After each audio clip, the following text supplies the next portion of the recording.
En 5 horas más aproximadamente se va a iniciar la misa de cuerpo presente en la Basílica de San Pedro en el Vaticano para el último adiós al Papa Francisco. Monseñor Jorge Bergoglio ha dejado sin duda todo un legado en la Iglesia Católica. 250.000 personas, según algunos expertos, han llegado justamente a darle su último adiós.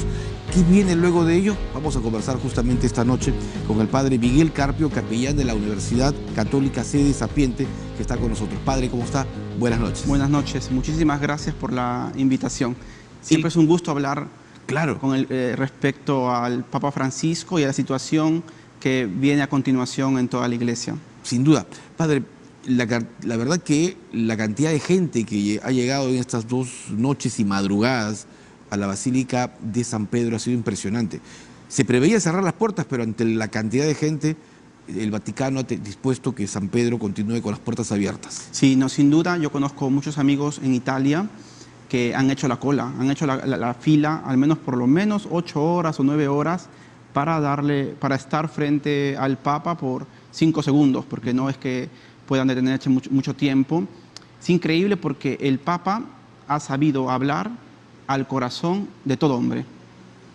Entonces ha encontrado una grandísima sintonía, tanto en los creyentes como nosotros, pero también, debo decir, en los no creyentes. En los no creyentes. El tema es que hablaba con una sencillez como que fuera tu amigo. Ese ha sido, queremos, el gran gancho que ha tenido él. Sí, es más, muchos expertos en el Papa Francisco, en el pensamiento del Papa Francisco, decían que el Papa ha usado una gramática de la sencillez. Ha sido en algunos momentos duramente criticado porque afirmaban que no contaba con una gran capacidad académica, como por ejemplo caracterizó el pontificado del Papa anterior, el Papa Benedicto XVI, pero sin embargo, quien conoce verdaderamente el pensamiento del Papa sabe que en realidad era un hombre de profunda cultura, un hombre profundamente culto, que ha sabido expresar las cosas difíciles justamente en una gramática sencilla, de manera que las personas corrientes, digamos, ¿no?, los fieles, podíamos entenderle, podíamos comprenderle. Yo veía unas entrevistas pasadas justamente en la tarde de hoy de lo que usted dice. Era un gran y asiduo lector de Borges, por ejemplo, ¿no? Y él decía que la Iglesia no solo tiene que prepararse a ver en derecho canónico, sino que también tiene que prepararse en más allá, en que la cultura es fundamental dentro de la Iglesia Católica. Claro, la Iglesia es la grande, dentro de la Iglesia ha nacido la cultura.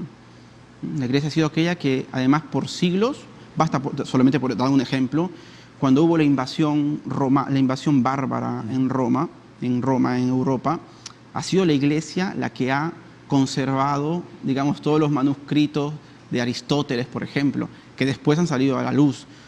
El Papa era un hombre de grande cultura, no solamente, evidentemente, cultura cristiana, sino además era un grande, digamos, fan de los grandes literatos latinoamericanos. Él incluso con Borges, él fue profesor de literatura en Argentina y hizo un proyecto con sus estudiantes de poesía. Invitó a Borges a que participara y hay unas fotos súper interesantes de él. Sin duda. Ahora, bueno, comentamos un poco al inicio de lo que significa el legado que ha dejado él, a tal punto que la cantidad de fieles, de feligreses que han acudido y que prevé que para las exequias, bueno, ya está la gente, estaba viendo yo las imágenes por YouTube en vivo de la Plaza de San Pedro, que ya está llena, por cierto. Se calcula que 250.000 personas van a acompañar los restos luego desde lo que va a ser San Pedro hasta la Capilla de la Virgen, María la Mayor, ¿verdad? Ahora, pero además quienes los van a esperar con una rosa blanca van a ser las personas que dormían en las afueras, las personas transgénero, ¿no? Mucha gente que ha recibido o que lo tenía él como amigo porque lo encontraba incluso hasta como un padre, porque justamente se refirió a temas tan duros que vive el mundo que antes no fueron abordados, ni por los políticos. Sí, efectivamente, muy interesante, porque pontificado, es muy importante este momento, el momento en el que Benedicto XVI renuncia. Cuando Benedicto XVI renuncia, inicia la sede vacante, digamos. Entonces, en la sede vacante inicia una serie de encuentros entre los cardenales. Se llaman las congregaciones generales. En este periodo, que es aproximadamente, dura desde la sede vacante, digamos desde la muerte del Papa. Son lo que denominan precónclaves. El precónclave, exactamente, hasta el cónclave propiamente, que son entre 15 o 20 días. 15 o 20 días en estas congregaciones generales. Por ejemplo, ahora en este momento, las congregaciones, hoy ha habido la cuarta congregación general de los cardenales, se ven todo el tema referente a el ritual de exequias del Papa. Por ejemplo, en estas reuniones de los cardenales, donde todos hablan, deben hablar todos los cardenales, se han tomado decisiones respecto a las exequias del Papa. Una de estas es, por ejemplo, lo que usted dice, que al final, esperando el Papa en la Basílica Santa María Mayor, que está más o menos a unos 8 minutos, 9 minutos de San Pedro, estarán esperándole todas estas personas que a lo largo del pontificado del Papa se han hecho beneficiadas, digamos, de la caridad del Papa. Correcto. Entonces, una vez que el Papa va a ser enterrado, la tarea de estas congregaciones generales o este precónclave será la de dialogar respecto a la situación del mundo de hoy. Entonces, la situación del mundo de hoy va a ser muy importante, porque en este momento se marcará los perfiles de aquello que el mundo necesita y que, digamos, los cardenales deben de votar. ¿Por qué digo esto? Porque cuando renunció el Papa Benedicto XVI, hace 12 años, en las congregaciones generales estaba presente el entonces cardenal Bergoglio, y en estas congregaciones los cardenales todos pidieron ciertas líneas que la Iglesia debe de tomar. Por ejemplo, pidió la línea de la transparencia económica. Entonces, que en una realidad necesaria, en una institución como es la Iglesia.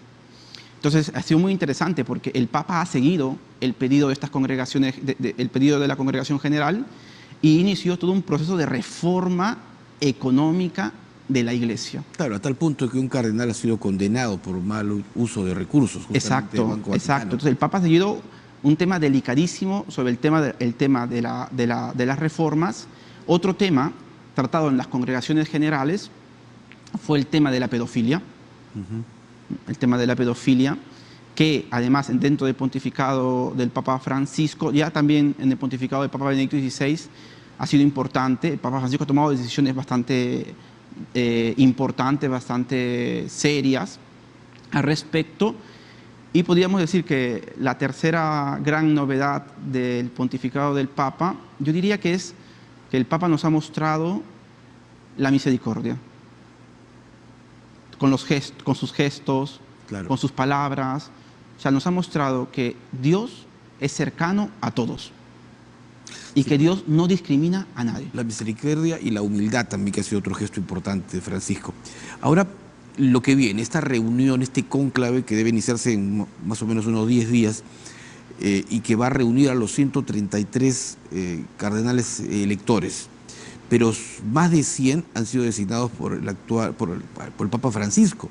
Es decir, como que ha ido dejando ya una corriente, podría interpretarse así, que espera pueda seguir la misma línea trazada por él.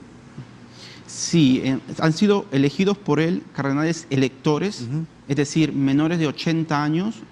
Son 108 cardenales electores. De los 133. De los 133. Digamos que es prácticamente el 70%, el 80% aproximadamente de aquellos que elegirán al futuro Papa. Yo creo que son muy importantes lo que se va a decir en estos días, después del entierro del Papa, en las congregaciones, porque marcarán aquello que es necesario, ¿no? Y que en el Papa. O sea, aquello que el mundo necesita de la Iglesia. Entonces, sobre esta cuestión es muy interesante porque me preguntan a mí, entonces, ¿quién va a ser el futuro Papa? ¿Quién será elegido el futuro Papa? Yo debo decir que es bastante complicado. Bastante complicado. Hay un dicho romano que dice, el que entra Papa en un cónclave, el que entra Papa sale cardenal. Es decir, que los preferidos no necesariamente son aquellos que son elegidos. Por ejemplo, en el cónclave que eligió al Papa Bergoglio, él no era el preferido. El preferido era... Y en el anterior sí, en el anterior, por aquellos... fue candidato incluso. Sí, lo que pasa es que hay un documento que se llama Universi Dominici Gregis, que fue publicado por el Papa Juan Pablo II en el año 1996, ¿no? Es un documento que establece estrictamente las condiciones del cónclave. Ahí, por ejemplo, dice que que aquellos que participan en el cónclave, porque no solamente participan los cardenales, estos 133, participan personal auxiliar, hay 2 médicos, por ejemplo, claro, hay confesores, hay el personal de servicio, todos deben hacer un juramento, todos deben juramentar. Y, por ejemplo, aquel que rompe el juramento, digamos que está excomulgado de la iglesia. Entonces, es verdad, ninguno se ha atrevido a decir qué cosa sucede en el cónclave. No se filtra nada, entonces. No se filtra nada, ¿no? Es muy interesante porque, por ejemplo, este documento da ciertas indicaciones, por ejemplo. Entonces, desde la elección, desde que el Papa muere hasta el cónclave debe pasar entre 15 y 20 días. Bueno, el día que inicia el cónclave, inicia con una misa, se llama la misa Pro Legendo Pontifice, para la elección de pontífice al Espíritu Santo, y después hacen una procesión de la Basílica Paulina a donde van a hacer las elecciones, que es la Capilla Sixtina, que quien conoce es bellísima porque están haciendo las elecciones frente al juicio final de Miguel Ángel, ¿no? Como diciendo, atención con aquella decisión que vas a tomar, porque por esta decisión vas a ser juzgado. Entonces, este documento, por ejemplo, establece cómo deben ser las votaciones. Dice el documento que en la mañana, al día deben hacerse 4 votaciones. 2 en la mañana, 2 en la tarde, por 3 días. Después del tercer día, si no se ha elegido un papa, toman un día de descanso, de reflexión, de meditación. Después dará la meditación un cardenal de la orden de los diáconos y habrán 6 votaciones por 3 días. Si no se elige pontífice, se va a volver a hacer esto por 3 veces. Entonces yo entiendo que evidentemente los cardenales desean ponerse de acuerdo lo más pronto posible. Esperemos que haya humo blanco rápido. Muchísimas gracias, padre, por habernos explicado todos estos detalles y sin duda seguiremos a la espera de conocer quién es el sucesor de Pedro o el sucesor del Papa Francisco. Muy gentil. Sí, muchísimas gracias y estamos contentísimos del gran regalo que ha sido Papa Francisco para cada uno de nosotros, para todos. Gracias. Gracias. El padre Miguel Carpio entonces con nosotros nos explicaba todo este mecanismo que se viene luego con el cónclave cardenalicio para elegir al reemplazante o al sucesor del Papa Francisco.